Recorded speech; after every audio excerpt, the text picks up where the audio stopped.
Welcome everyone to REEDSY Live.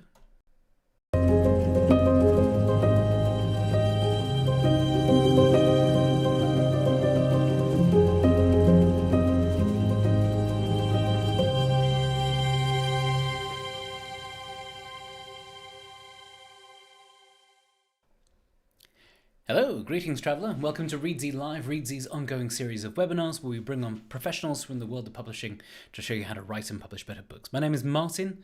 I'm from the team here at REEDSY. We're so glad you can join us today for our inaugural book pitch workshop, in which the viewers have submitted pitches for book ideas, and REEDSY'S head of learning will be taking a few of them and helping to workshop them, sort of break them down and put them back together to create pitches that will not only be able to be used to sell a book at a later date, but to also help the author write said book. Matt G asks, this is a live broadcast, right? Right. Well, we have a lot to sort of get on with. Thank you everyone who managed to make their way here. And yeah, I think it is time for me to introduce writer, author, editor, former publisher, ghostwriter, and REEDSY'S head of learning, jazz musician, my roommate at the last REEDSY company retreat. Please welcome Tom Bromley. Tom, how you doing? I'm very well. How are you, Martin? I am very good. It's 8 o'clock and the sun is still outside, so I can't really complain. Everything good down in Salisbury? Yes, it's been lovely and sunny here today. I think we had the last of the nice days, so I think it's going to be wet over the Easter weekend. But I have been out and about today, enjoying a little bit of that sunshine. Oh, fantastic! I've made plans to go on a long hill walk, so knowing my luck, it'll probably start raining right at the point when I can't turn back. But cool. Yeah, I'm glad you could join us for this one, Tom. I know you have another cohort of your course starting in just a couple of weeks. We'll be talking a little bit about that later. But yeah, today is all about the pitch. Tom, what can you tell us about the pitch? I've got a slide deck for you.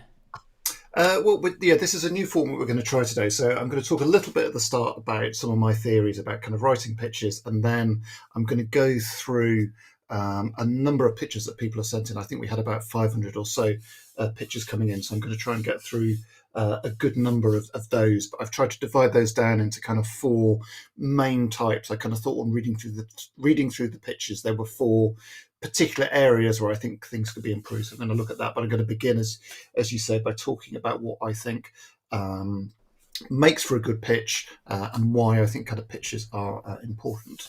So I'm just going to talk a very brief kind of presentation at the beginning for about 10 minutes, which some of you may have seen before on a different presentation. But I think the pitch is a crucial part of the writing process, and essentially what it should be is it's a 1 or 2 sentence summary of what your novel is about. It doesn't sound very much, not very many words, but in fact I think it's one of the hardest things you can do in getting your writing to work. And the technical term here, which we sometimes use, is elevator pitch, and the idea of this term comes from the idea, if you imagine yourself, if you are stuck in an elevator with someone important, perhaps in publishing, and you've got 30 seconds, 2 minutes to pitch your idea to them. It's a very short window, and your challenge is to capture their interest before the elevator arrives at their door. So that's where that term comes from. In terms of the history of the phrase elevator pitch, there's a couple of different origin stories out there. One of them is from the magazine Vanity Fair, where the editor-in-chief, Tina Brown, was a quite hard person to get hold of. So journalists would try and, I don't know if you doorstop someone in an elevator, but they would use the time in the elevator with her to try and pitch ideas to her. So that's where one of the suggestions where the name comes from. There's also a business book called The Art of Getting Your Own Sweet Way, written by a business writer, Philip Crosby, back in 1972, that also sort of coined the phrase and the quote from that book. I think the author said, yes, he said, "I always teach my students to learn an elevator speech, an all-encompassing action-producing set of ideas that you pronounce whilst on the elevator with the big boss for just 1 minute." So whether it's a business thing, whether it's a journalist thing, whether it's a book thing, the idea is the same. It is about distilling your ideas down into a very short and precise detail. So why is this important? Well, I think it's important for a couple of reasons. Later on in the process, I think knowing what your pitch is important as a selling tool. This is something that you will use when you go out to agents or publishers. I know from experience as well that when you go into bookstores and try and sell your book into bookshops, and then finally you might be doing on Amazon and other online retailers, and then eventually you move on and use it as well when you're trying to get the reader at the end of the process. But I think for me that the value of knowing your pitch at the start of the writing is crucial in helping you for the writing process, and it's crucial for these reasons. Firstly, I think the sharper and cleaner and clearer your pitch, the smoother your writing journey will be. If you know what your pitch is at the start, that will really help you when you write your way through the novel. And I think when you work on that pitch before you start writing, that pitch forces you to think about what your book is really about. And I think that's a really good process to go through. And I know from my own experience that when you're unsure or when you're stuck when you're writing, you're not quite sure where the book is going, you can refer back to that pitch to remind you, and you can think, okay, is this chapter answering the key question that is put in that pitch in the first place? So what makes for a good pitch? There's a number of things I think are kind of really important. The most important one for me, I think, is that a pitch is about story. I think sometimes when I have kind of students, or when I used to work as an editor, and also used to work for a while for a literary agent, quite often pitches would come in and they would be more about themes, and I think that is the wrong way to approach. I mean, there may be some fantastic themes behind the book. It might be a story of, I don't know, kind of belonging, or kind of romance or love or justice or whatever it is. But in the pitch at the start, the story has to do the first work, and then the theme should come out from that. So don't use your pitch to tell the theme. Let your story do that work, and then the theme can come out from that. And as I say here, keep the focus in with the pitch on the narrative. You want a sense of what that story is and what is at the heart of that narrative. That is crucial. So when you're doing the pitch, when you're writing it, have a think about what is your book's beginning, what is your book's middle, and what is your book's end, and can you try and encapsulate that structure or that sense of that narrative arc in these one or two sentences, which isn't very long at all, but that is a challenge to get that pitch right. And as I say here in a slightly more summarised way, how can you distill that down? I think that's the challenge when you're writing your pitch. And the second thing I would say is that pitches work best when they're about conflict. You want to create that sense of dramatic tension in a story. Conflict should be at the heart of whatever it is you're writing, and that should be reflected in the pitch. If it's too easy or too obvious what the character's journey in the story is, then there isn't that page turning quality. So you want to capture in that pitch that compelling reason for the reader to keep on and keep turning the pages. I also think, as I say here, the conflict should be one where the outcome is unclear. I think that's really, really important. If it's too obvious, as I say, then that sense of uncertainty and tension isn't there in quite the same way. And as I say here, if you know what is going to happen, then that impetus to read on is always kind of lessened. So have that element of uncertainty in the mix in the pitch, I would say. I think that uncertainty works best when the outcome is a choice that your lead character must make. I think when I teach the novel writing course, I always say that kind of plot and character are entwined, and the plot should shape the character, and the character should shape the main plot. But the more the character is choosing and making choices and difficult choices, the stronger the story is. And if you can find a way to bring that into the pitch, so much the better, I would say.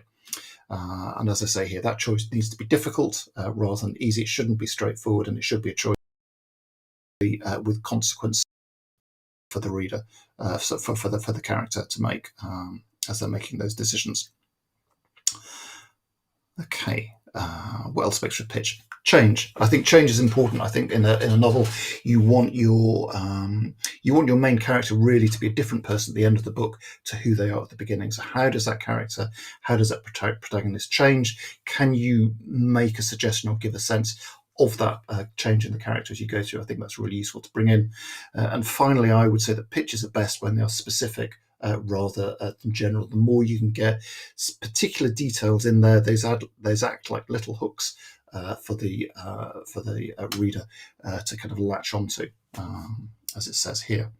Okay, we're going to move on, and I'm just going to show you a couple of examples of how you can look at the difference between kind of basic pictures and pictures that have got a little bit more bite to them. So one in crime in a second, but first let's look at a romance pitch. So a classic romance story might be boy meets girl, boy and girl falls in love, they get married and live happily ever after. It's a story, there is a narrative arc in there, but it all feels quite smooth sailing. So how could we make this a little bit more interesting?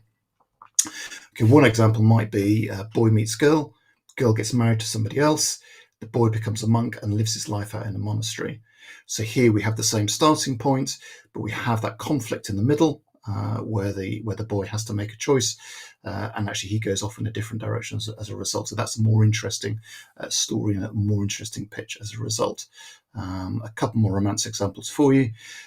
Boy meets girl, boy and girl goes their different ways. Boy and girl meets up years later, now with different people, but still with feelings for each other. I like this as an idea because now you've got a choice for those two characters to make.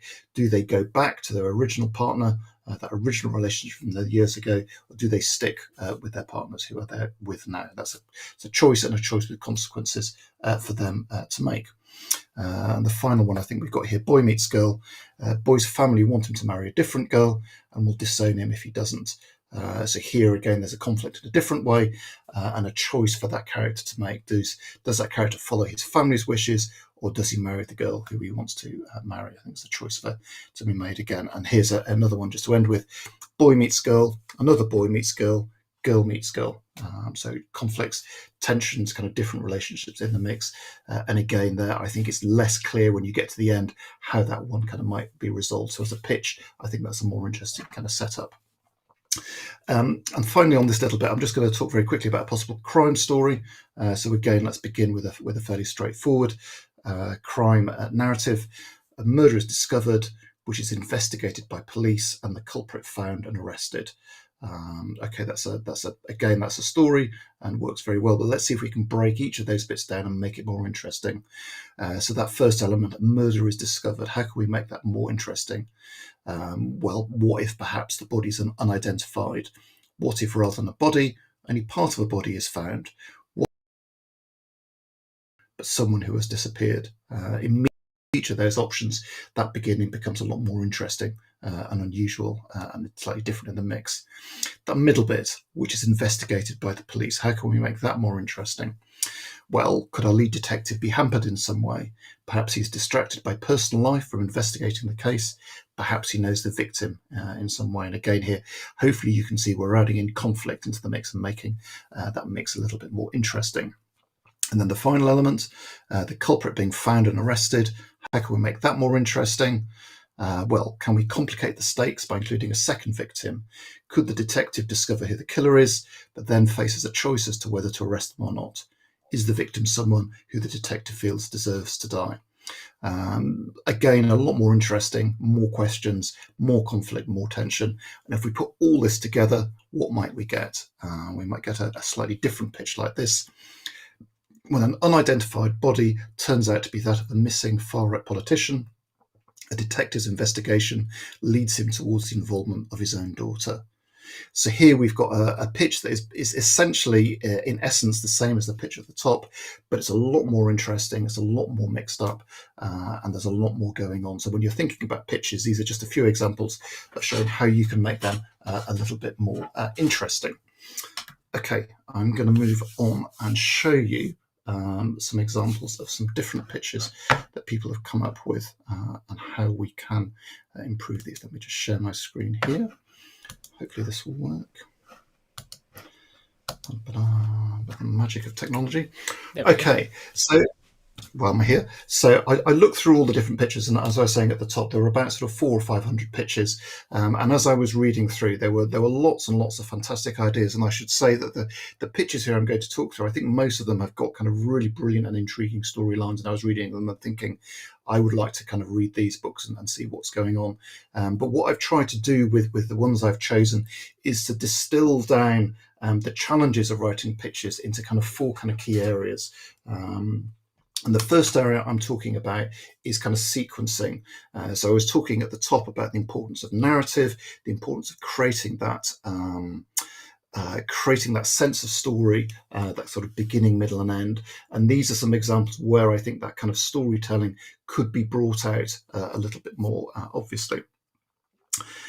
So this first one here by Jim Marie is called "It's Never What You Think," and the pitch sent in was as follows. A plane with 8 people crashes for no apparent reason. Years later, still no answers. I think I know what happened. True story. So when I read this through, I think immediately, okay, there's an interesting kind of story in here. There's a mystery. We have a plane with 8 people. So we have this kind of these deaths at the start for no apparent reason. So that's where the kind of mystery is. Then we have this person, the protagonist, saying, I know what happened. True story. And we know from the title there, it's never what you think.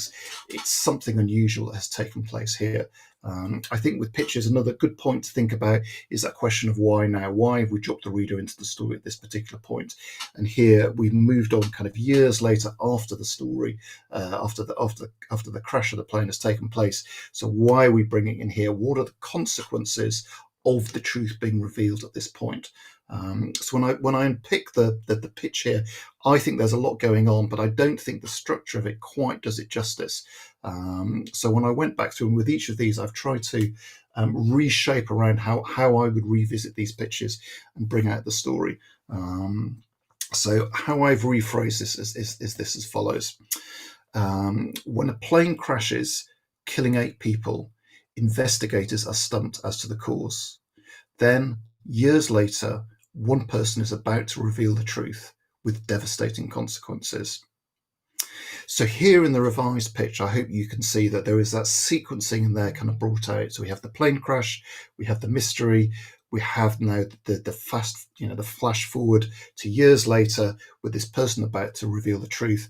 And the bit I've added in here is with devastating consequences. I think there needs to be some response and result of that kind of truth being kind of revealed. And I think when the pitch is kind of shaped out like this, hopefully you can see that sequencing is a little bit more direct and it's a little bit clearer, I think, what the structure of the story is about. Okay, I'm going to move on to the next one here. These are all quite different, but all kind of really good and interesting in different ways. So this one is a pitch for a book called Make Me Feel I Can Love Again by Pauline Skies. And the pitch here is as follows. Make Me Feel I Can Love Again is a story of a man who learns to love and be loved again after his husband's untimely death. So there's a I'm missing that. Let me just drop that in there. So again here, this is quite a short pitch, but I think the sequencing is sort of the wrong way around here. So we've got here that the opening little bit of the detail here is buried in these last few words, after his husband's untimely death. And I think here there's 2 things going on. Firstly, there's the death of the husband, but secondly, there's the kind of the getting married in the first place. So your sequencing is the couple get married.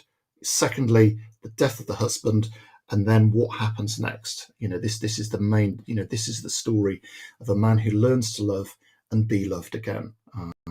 So that is the sequencing of the three kind of key elements, as it were, the kind of the beginning, middle, and end. So if I rephrase this round here. When Martin marries Tom, I'm choosing names in here just to kind of give that little bit more specific detail, which I think is good. He thinks he has found his partner for life, but then Tom dies an untimely death. Can Martin learn how to love and be loved again? And the way I've restructured it here, or tried to reshape this as a pitch, is I think we've got this setup first. So we're now knowing what this character has lost, what is at stake in the detail. We've got this trigger event here. Tom dies an untimely death. I don't think we need to go into too much detail on the pitch, exactly what happens. And then this third bit, I've tried to rephrase as a question: can Martin learn how to love and be loved again? So it's not immediately obvious that it's definitely going to happen. Is Martin going to get over his feelings for Tom and be able to move on? And so that creates that sense of tension, kind of uncertainty, and hopefully that helps the push the reader to kind of read on. So again, it's just a little bit of structuring and retweaking, but it gives it a little bit more in the way of sequencing and order and narrative as a result. Excuse me. Okay, I've got a slightly different one here again here. A self-made fashion mogul's seemingly perfect life spirals into chaos when she begins a passionate affair with an irresistible Formula One racer. So here, I think for me, the pitch feels as though it's like concertina down into this kind of one key moment. Here, the spiraling into chaos when she begins the passionate affair. But I think what's interesting here, in a way, is this first bit here: a self-made fashion mogul's seemingly perfect life. That word seemingly is really important because it's hinting to the reader and suggesting that the life appears perfect from the outside, but actually it isn't. There is something that is missing there. And then we have this kind of chaotic second detail, this affair with the irresistible Formula One racer, and that in the chaos throws everything up in the air, and then it's a question of how is this going to kind of shake down, and how are things going to change. So I would change Christiana's pitch as follows. Martina is a self-made fashion mogul who appears to have the perfect life. But when an affair with a Formula One racer spins her life into chaos, she is forced to revisit what really drives her. So here, again, what I've tried to do is I've tried to break it down into those kind of three key elements. So you've got that first little bit here where we're talking about what is it, what is at risk, what can be lost, and again, I just tried to get that appears to match up with the kind of seemingly from the original pitch. We've then got this kind of twist in the middle, this relationship with the Formula One racer. I've taken out those words passionate and irresistible. I don't think you need those adjectives, and I don't think you need that description in there. I think you just want to focus in on the story in the pitch and keep the words down. And then here, again, just to kind of bring it round, she's forced to revisit what really drives her. I apologise for the pun. But then that's bringing back into this idea of appears at the start. And I think, again, here, from that simpler kind of pitch at the start, we've now got a kind of stronger, more detailed kind of narrative structure built into the pitch. Goldie saying she can see my joke about drives. Yes, I'm sorry about that. I do apologise. And I think I've got one more. Actually, got two more here. So on this section, which I'll whip through quickly. The first of these is from Paul. This is a book called A Dive into Darkness. Introvert bank cybersecurity analyst transforms herself into extrovert rogue hacker to track down her father's killers. So again, a little bit like that pitch a second ago with the husband's untimely death. Here, actually, the kind of the starting of the detail is here at the end. This character's father's been murdered. That is the starting point for the story, and as a result, this character then has to change. I talked about the importance of change here. So she has to change from an introvert cybersecurity analyst into an extrovert rogue hacker. So you've got that sequencing of change in there, but the ordering, I think, here is the wrong way around. You've got the first thing here, then you've got the second, and then you've got the third. So I would just simplify that down and tweak it as follows.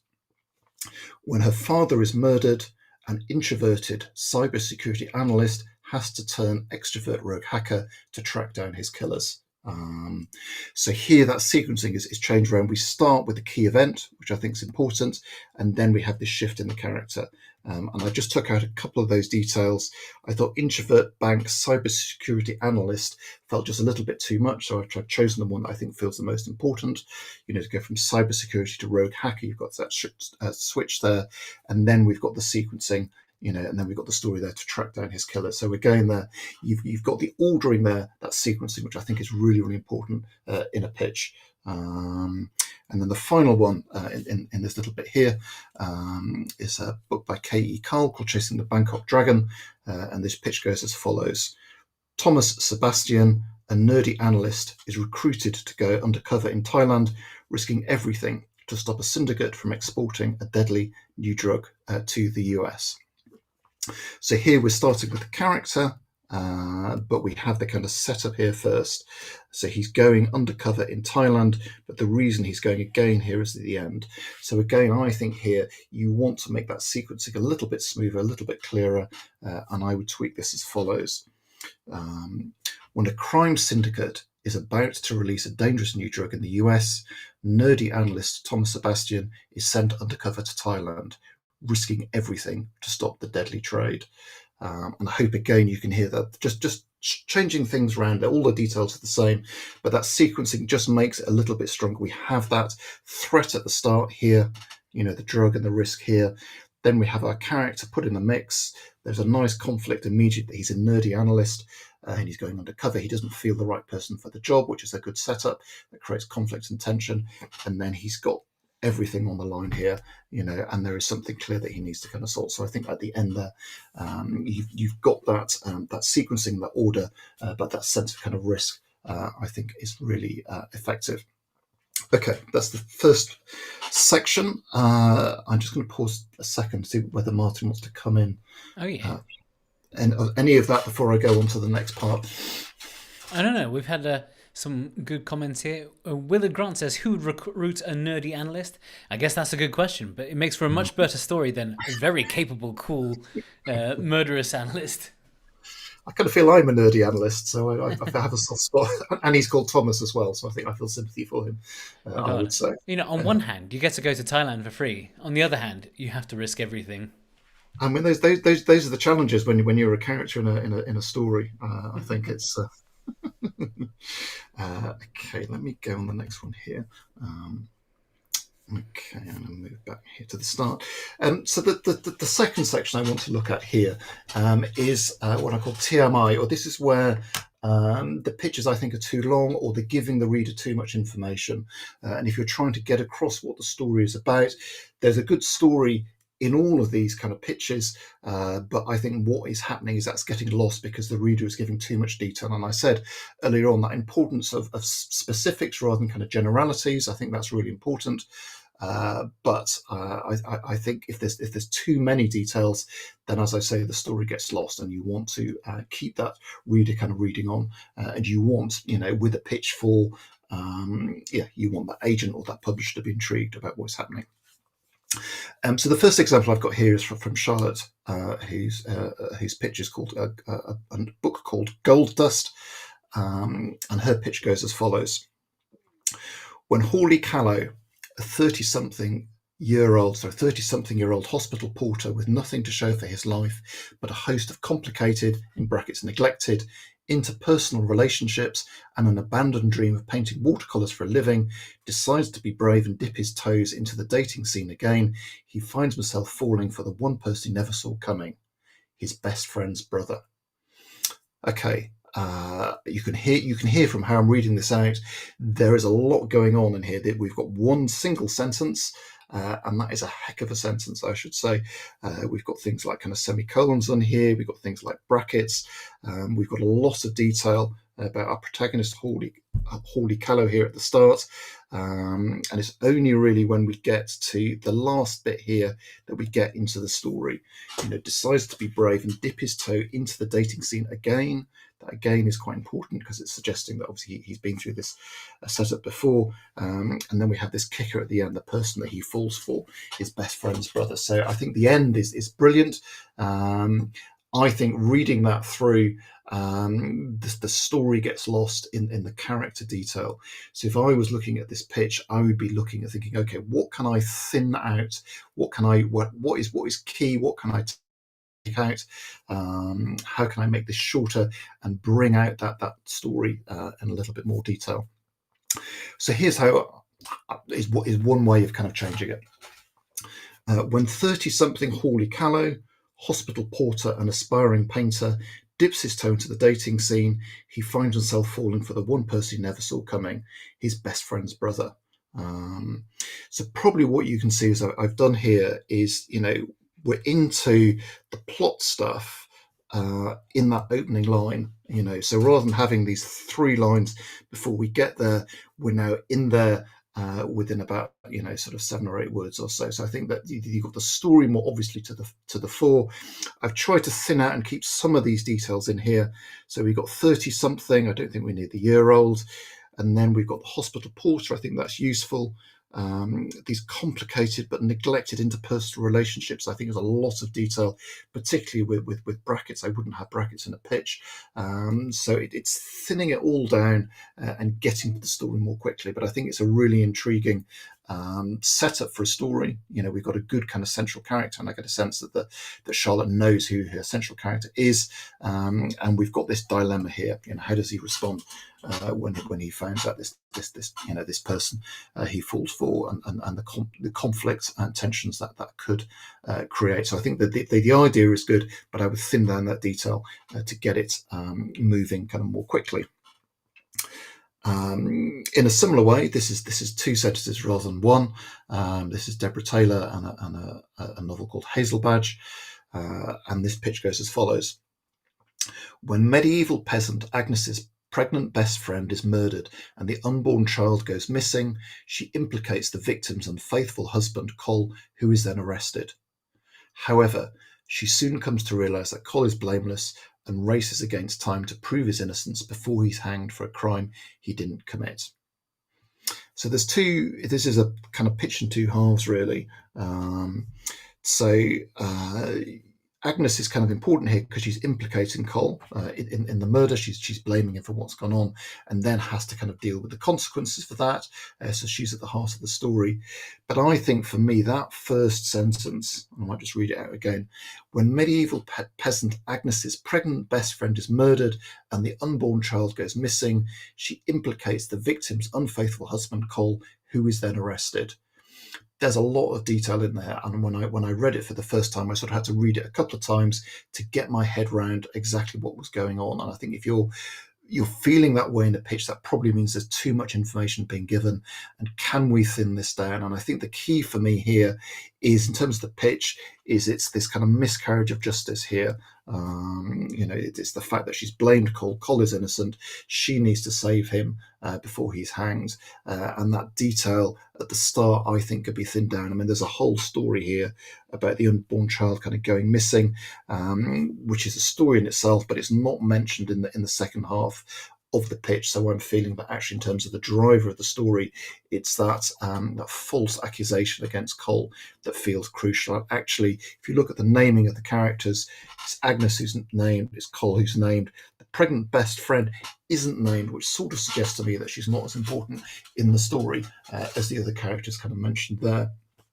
Someone's asking, how does the unborn child go missing? Good question. I don't know, and I don't think probably that there's space in the pitch to kind of bring that up or kind of work that out.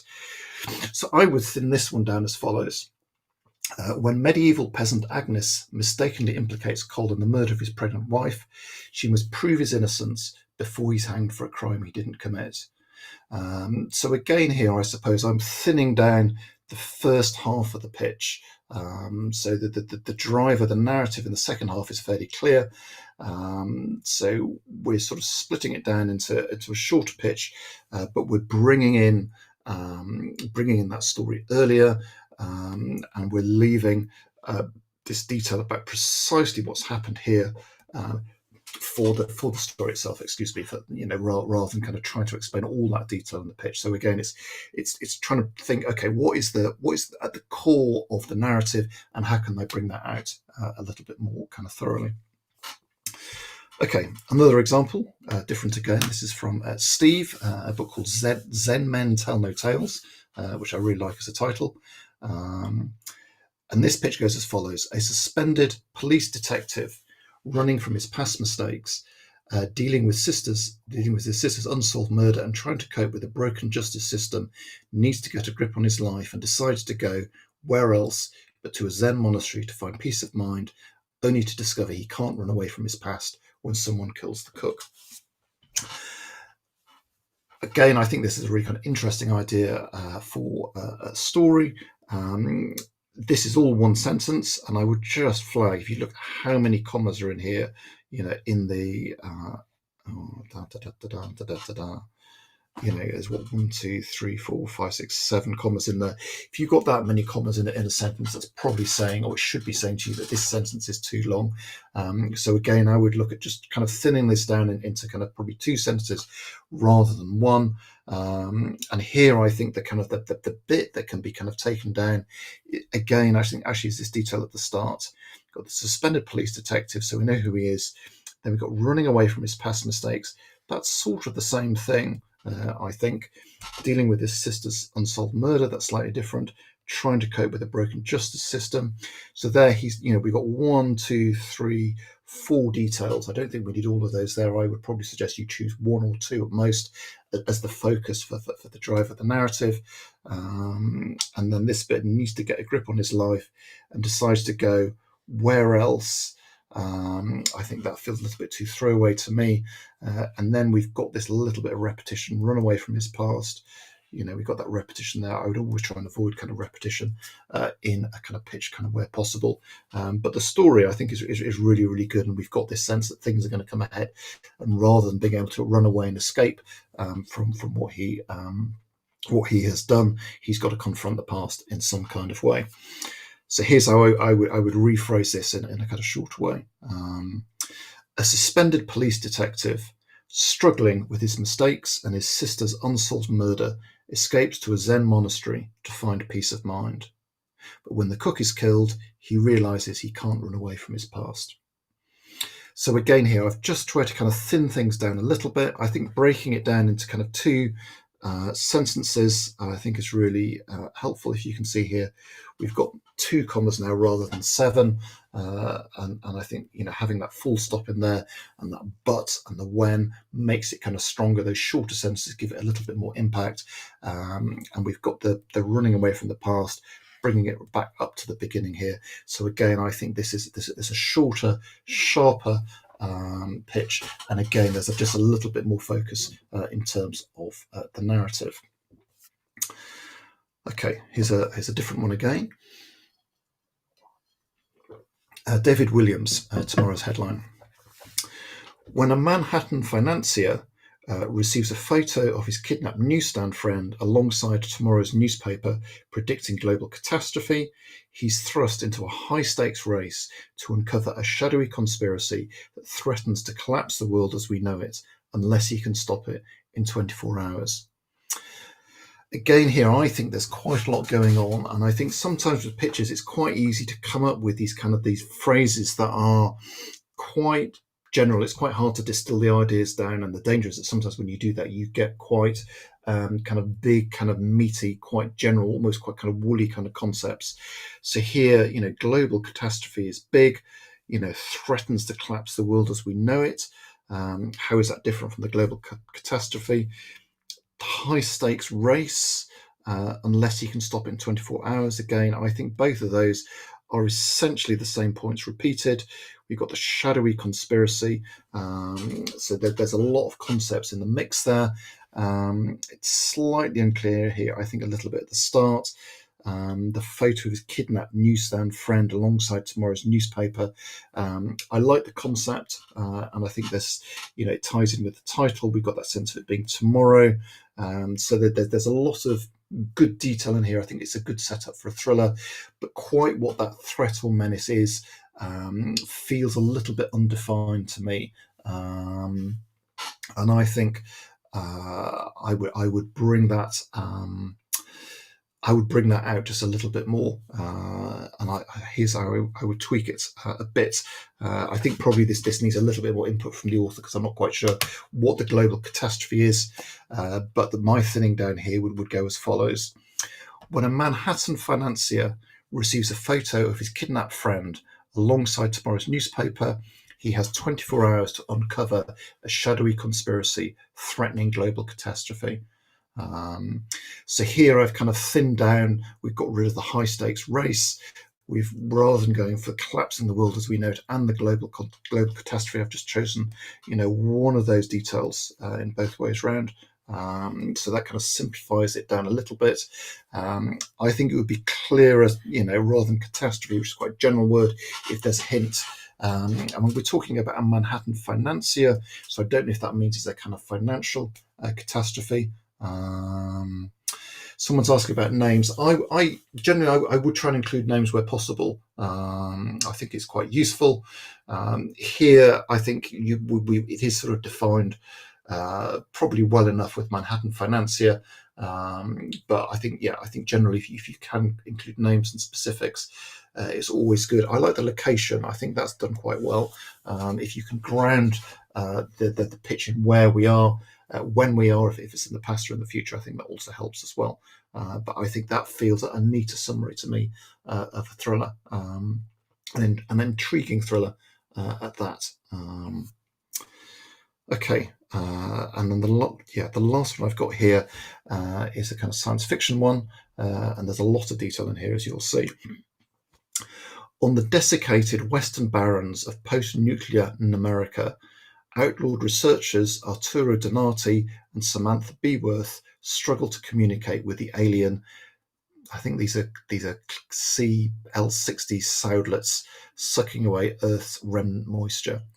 As 22nd Nuke Memorial Day, 9th of the 1st, 2076, dawns above Red Mesa, a troop of librarians, guardians of what civilization persists, attack, fearing the research may spark cloudlet retaliation. This is a bit of a audiobook narrator's nightmare. Yes, it's a lot of information. It's a lot of concepts to get across, and I think it's when you're writing science fiction or fantasy.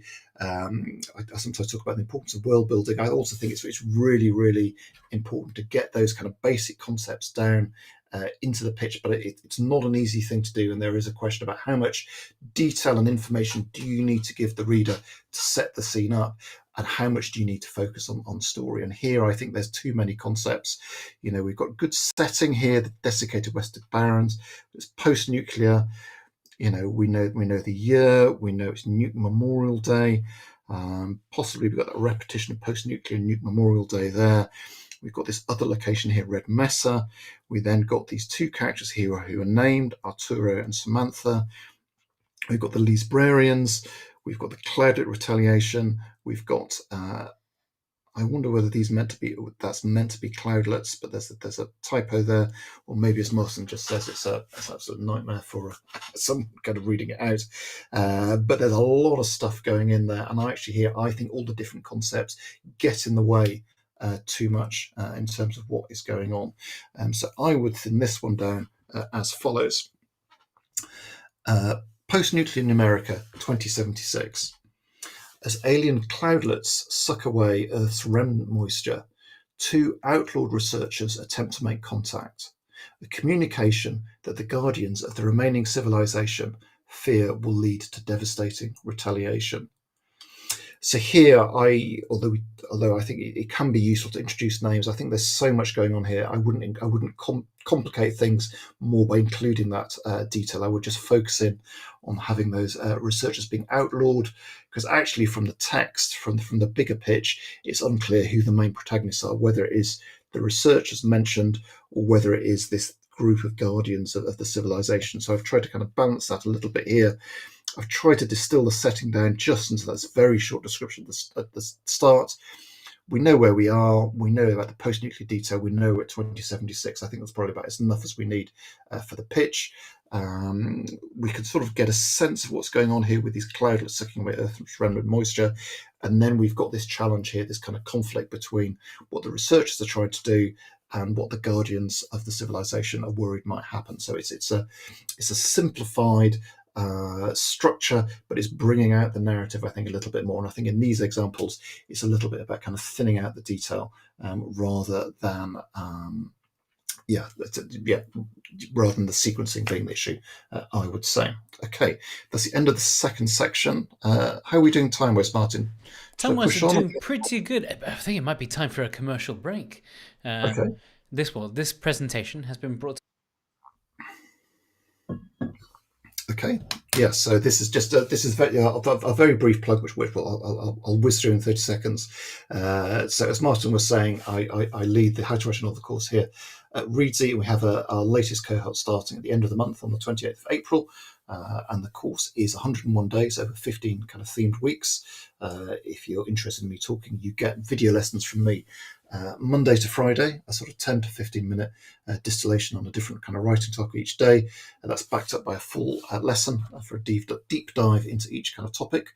We have an authors panel interview video every weekend where we go into a little bit more detail about those writing subjects. And the target of the course, what do we want you to achieve if you take the course? Well, the idea is that we want you to kind of come away having written the full draft of a novel over that 101 days. And that is essentially working on 5,000 words a week. And if you do that over the 15 weeks, then you will get kind of 75,000 words by the end of the course. Next start date, I was saying that April the 28th, and then our cohort after that is June the 16th for our summer group.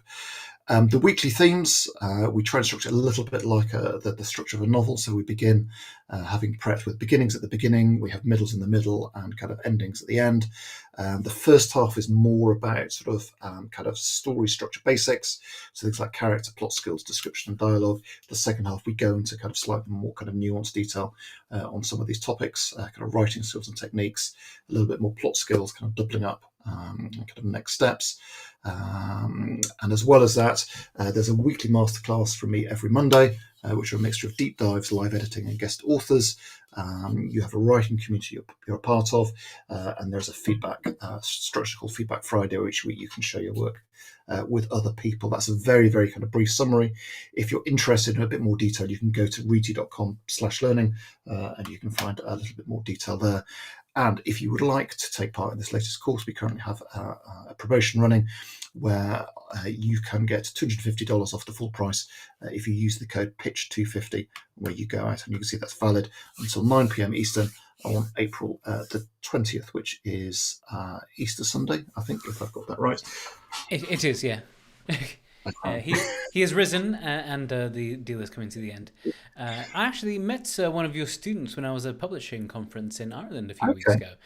She was about to, I think, actually release her book. So I was meant to get her details so we can make a success story of it. But I'm very much looking forward to finding it out. If you are watching and you have a book coming out soon, do let us know. Cool. Tom, if the link is in the description of the video below. Make sure you use that promo code for $250 off, or whatever it is in your equivalent currency. Do you have another section? A few more pitches to blast through?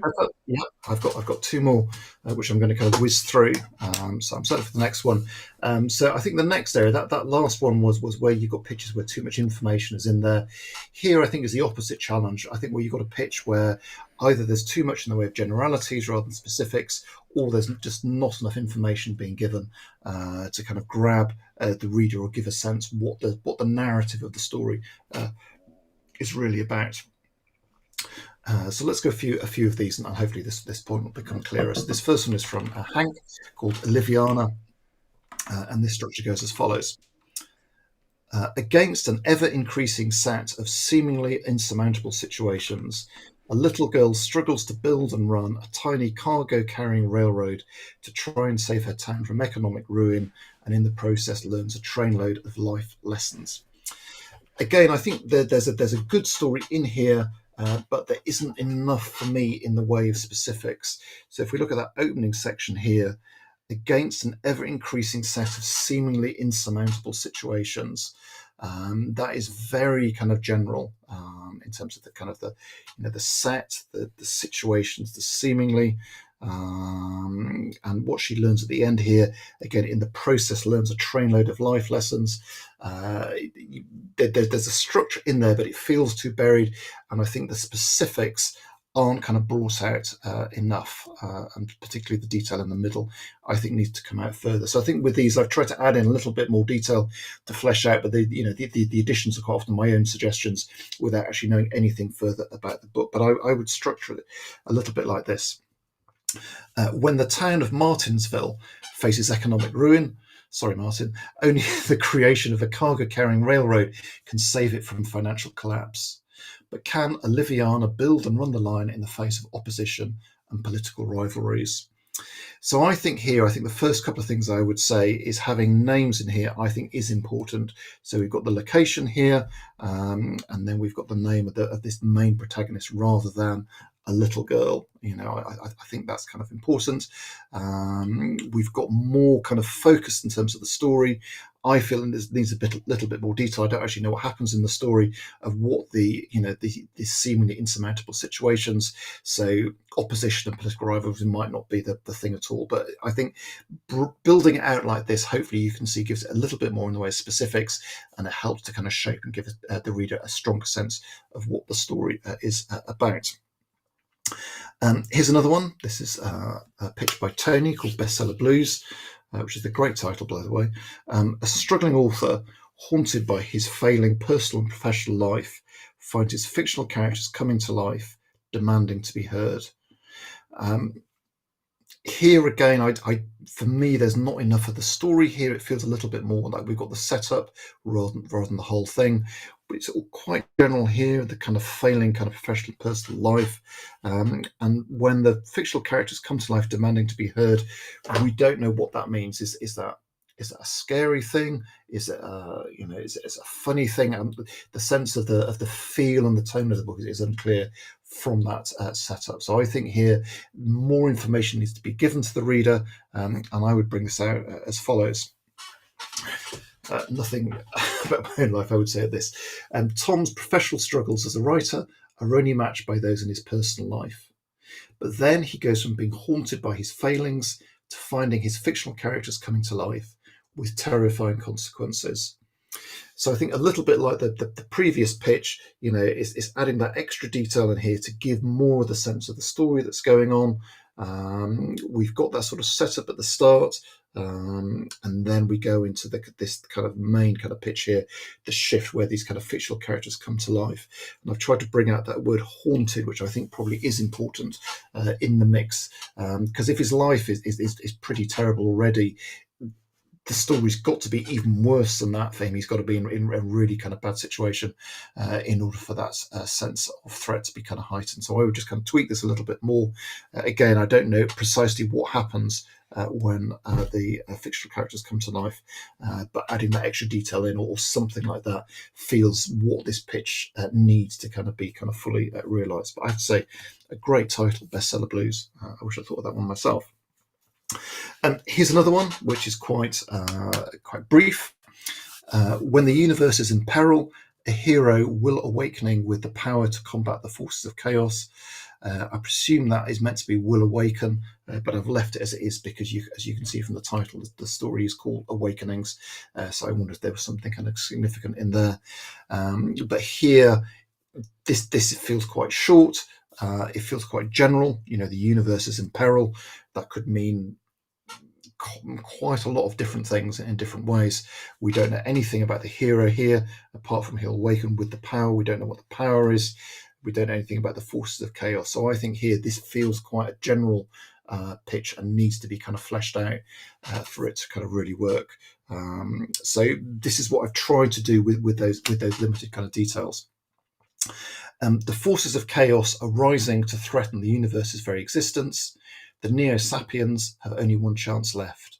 The awakening, the birth of a new hero whose special power, legend says, can help save them from extinction. So here I've tried to kind of flesh this out in more detail from what we've got from that original kind of pitch, but I think probably the author would need to go back and kind of bring more information into the mix for that plot to kind of be fully realised. I think it's an interesting and intriguing setup. The stakes are obviously very, very high, but it needs more specifics, I would say, for that story and narrative to kind of fully kind of come out. Okay, I'm going to do one more from this section. I'm going to move on to the fun section because I'm aware of time. This is from Anne Pratt and a book called Bourbon Street Guru. So I was thinking biscuits rather than drink. Two very different things. Yes, they are very different things. The twee English village street of Bourbon Street rather than New Orleans. I like the idea of Bourbon Street, actually. Anyway, a party girl searches for a guru to help her find enlightenment and ends up finding herself. It's a nice setup. I think actually there's a lot in here that can be unpacked, but again, I don't think there's enough detail to really grab and flesh out. So I've done this as follows. Party girl Martina needed to pull herself out of putting the bourbon into Bourbon Street. But when her search for someone to guide her to enlightenment hits a dead end, she discovers someone much more interesting instead, her true self. So here I've tried to kind of bring out, what is the reason for that search in the first place? So what is the setup? Can we bring that out? Then we've got this kind of challenge in the middle. She's trying to find this guide. She hits a dead end, and then she finds herself, which I think in the original pitch is different to the enlightenment here. It's something different, so I've tried to bring that out.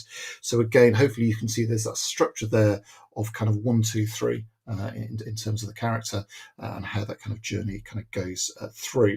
And I've got more examples of these I could give, but I want to move on to kind of the final section because I'm aware of the time. Let me just fling this down here. And these final couple I just want to show you is where I think that the pitch given is all about the setup, so that original kind of detail at the start rather than kind of what the narrative is. And I think that's the other danger to fall into when you are kind of writing pitches.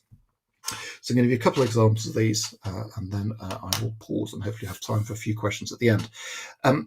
On the first day of Jack's long-awaited retirement from undercover police work, his husband Bruce answers the door, only to be met by a 16-year-old girl who looks just like Jack and says, "Dad?" Okay, this is a intriguing setup for a story. There's some good details in here. We've got quite often you have with kind of undercover police officers. It's just before they're about to go to retirement. Here it's just after retirement, which immediately is more interesting. We've got the names in here, which is good. We've got this intriguing person turning up and the mystery here, but we've got no sense of the story or in terms of kind of what happens next as a result of this person turning up. So here I've sort of retweaked this as follows. Undercover cop Jack has been counting down the days to his long-awaited retirement. But when his first day of freedom is shattered by a knock on the door from a 16-year-old girl claiming to be his daughter, he must use his detective skills to solve his most difficult and personal case to date. Again, I think with these I'm reaching a little bit from the information I've got, but again, hopefully you can see with that first sentence I'm trying to kind of bring a setup of the situation. He's been looking forward to this retirement. His detective work is over, but then here he's going to use his detective skills to kind of find out who this girl is and what's going on. So we have a little bit of story in the middle, but then I'm kind of bringing this out and trying to give that sense of narrative kind of things kind of going forwards, which I think is kind of really, really important. And I'm going to give just one more example of this, which is by Ronald Hatch. This is a book called Mulberry Creek. And here the pitch goes as follows. The young boys jumped back as the contents of the fish's stomach poured out onto the bench. "What's that?" Dillian yelled. "It's a finger," Mike yelled. Again, here I think it's an intriguing kind of setup for a story, but it feels like we're in the middle of a specific scene rather than the narrative as a whole. So here I would try and kind of flesh this out, try and bring out some sense of the narrative and the story, and I've tried to pull this out as follows. When two young friends go angling, they catch a fish that is to change their lives. For in the creature's stomach is a human finger, the first clue in answering a mystery that has haunted Mulberry Creek for years.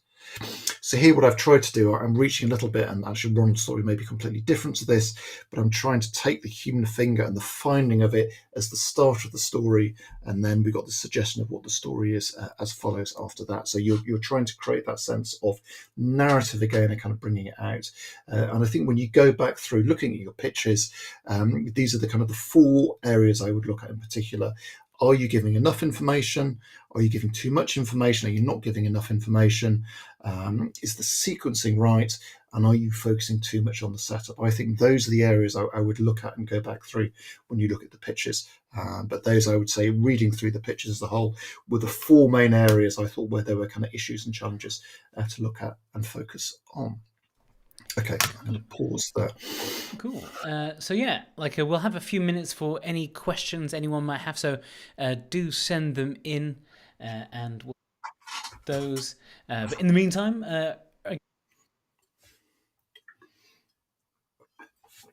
Oh, there's the pitch one again. How to write a novel. there it If is. you Yeah. missed it, yeah, there you go. And I think everyone will be emailed with that as well, won't they, Martin? Afterwards, Yeah, I we'll think I send it remember. straight after. Yeah, tomorrow with the link and the code for that. So you'll be able to use that one. Yes, some people are asking if we're going to get to all of them. Sadly, yeah, there were about 500 by the end of it. So Yeah. it's quite late here, and hopefully Tom's gone through enough of them that you'll be able to go through your own pitch and see where you can improve it there. I think we got one question before. M. Alison Zabo said, so is a pitch a place where ellipses are considered more correct? I guess very often in pitches you'll see the ellipses to sort of hint at something more. Is that something you find quite commonly to be quite common in these short pitches? Yeah, I think. Well, my first job in publishing was as a blurb writer, so I used to write the blurbs on the back of the books, and I used ellipses fairly heavily uh, to hint at what is to come. Yeah, I think a good ellipses to hint at there's more to come. I think can work kind of extremely well. But I would, if you can use the words themselves to bring out the narrative, I definitely think that helps as well. I think ellipses are useful for mystery. I would say. In particular, so I wouldn't not use them. I think the bits where I was worried, I think one of those pictures I used had kind of brackets in, and I think if you're using brackets, if you're using actually kind of colons and semicolons, that's probably suggesting that the wording is a little bit too complicated for the setup in terms of what you're trying to write. Stephanie asks, any examples of good pitches received? Stephanie, yours was one of them. Don't worry. Yes. Um, Yeah, let's there were see. lots of good pictures. I mean, I think as always, as a teaching thing, you're trying to bring out the ones where you can see how they can be improved. But there were lots of kind of really strong ones in there as well. But I think for me, it's kind of more useful to kind of show you the ones of all the different themes of pictures where the things could be changed. That's what I try to pick out for this session. Jenny has a question. Can you do your course if you're revising your novel? I know some people have actually taken it doing that. Yes, no, I think absolutely. I mean, it's designed, originally and sort of primarily for people kind of writing a kind of draft from scratch. But I've certainly had people who are using the teaching as a kind of rewriting exercise. So they're going back through and using the lessons when they go back and do the redrafting, and people do that. I've also had people who've taken the novel course and then, having finished it, then gone back to the start of the lessons and then done the rewrite, the second draft, using the kind of the lessons again as they kind of go back through. Azura asks, does the genre influence what a pitch should prioritize? I guess the genre will probably influence quite a lot of elements in the pitch, especially if it's something that goes on the blurb. Yes, I think so. I mean, I think the key thing really, and what I've tried to bring out, is the importance of story and narrative. I think that is what should be at the heart of the pitch. And actually, whether it is science fiction or fantasy or romance or crime or whatever it is, that central kind of tension or that central kind of conflict in the story should be what the pitch is about, and the rest really is sort of kind of window dressing in there. You want that little bit of detail in there, as I was saying, to kind of ground the reader. So whether it's the location, whether it's the time period, even little things like the character names do say a lot about what the feel of the story is. So I think using those to get those details in, I think is Yeah. important. Will sort of follows on for that. Does the genre need to be super clear in the pitch? I don't think yes. I think it should be pretty clear. I would say. I mean, I think sometimes you're writing a story where it might be kind of straddling different kind of genres. So it might not kind of automatically work. But I think from my experience as an editor, when you're reading a kind of covering letter and the first bit of the covering letter is the pitch, you want to be sitting going, oh, that's intriguing. I want to know what happens there. I don't want to be told. I think the danger is once you go to kind of grounding the genre, you say, this is a sweeping coming of age science fiction best-selling thriller in the style of J.K. Rowling and Ian M. Banks and all the rest of it. And then, there's lots of detail in there, but I don't know anything about the story. So I would just be careful about putting that detail in. It should be able to kind of show that through what is happening in the narrative and the story in the pitch. 2 authors you name checked, both former Edinburgh residents. There you go. Joy Roxburgh, I love this image that's been painted. Do you ever get bored of writing book blurbs every day when you were doing that? I'm now imagining that your publisher is like putting out like 20 books every single day that you just require book blurbs. It was no, I enjoyed it. I think so. I think because I work for Little Brown, who are one of the big publishers. They're part of Hachette these days, and they had a really kind of wide fiction list. They had lists like Virago, they had Orbit, Time Warner books, which did kind of crime at the time. So I found it really useful for me, both in terms of kind of reading and kind of writing, is that I read across the genres. I read stuff I wouldn't normally read, and that sort of opened my eyes in terms of what publishing can do, what books could do in genres that I always taken, not looked at kind of that closely. So generally, I would say overall, I kind of enjoyed it. It was different every day. It was a shame it didn't pay more money, because it was quite a nice job being kind of paid to go in and read books, Monday to Friday. That's sort of like a really great romance novel job. Like your job is to like blurb the back of books, but all you really want to do is write books yourself, and then soon you have to find the confidence to do that. Pratibha asks, can a story have more than one genre, as mine falls into two? Yes. Is my short answer. Yeah, I think I wouldn't worry. I think when you're writing the book, you've got to write the story that you want to write. I think how the book falls or sits in the bookshop is for the marketing, is for kind of later on in the day. I wouldn't try and feel that you have to kind of shoehorn it into one particular genre. And actually, quite often, the most interesting books are the ones where they kind of straddle different genres and do a bit of different things. So I wouldn't worry about that at all. Taylor Cohn asks, should the ending be teased or hinted at in the pitch, or would that be considered TMI? I would generally kind of leave it out. I think what you should be doing in the pitch is setting up that central dilemma. And that dilemma should, as I was saying at the top, should be kind of open-ended. It shouldn't be completely clear what the conclusion is. So if it is and they all happily ever after, or something like that at the end, then that just kind of reduces the tension. You want that person to read and think, oh, I'm not sure what the answer to that conflict is going to be, so I will read it to find out. So yeah, I would probably leave that out. You don't have many words to play with, so that's a detail I wouldn't stick in there. Of course. Cool. And I think that's sort of a natural place to sort of end things. Thank you, everyone who has tuned in today. I will send the replay around. I'm sure a lot of you will probably be watching this on the replay, in which case it may still not be too late to use the promo code below. So have a look through the course, and perhaps you'll see more of Tom. Tom, any last sort of thoughts where it comes to the sort of pitch as that first step in an author's journey? I think I would just repeat my point on story and narrative. And as I say, in terms of kind of writing, spending that time getting those couple of sentences as clear as possible is worth its weight in gold when you get stuck into the narrative and stuck into the writing. So it's worth spending the time doing it and getting it as clear as possible. Brilliant. All right, story. Thank you, everyone. Hope to see you soon, and have a good day. Have a good night. Bye, everyone. Cheers. Good night.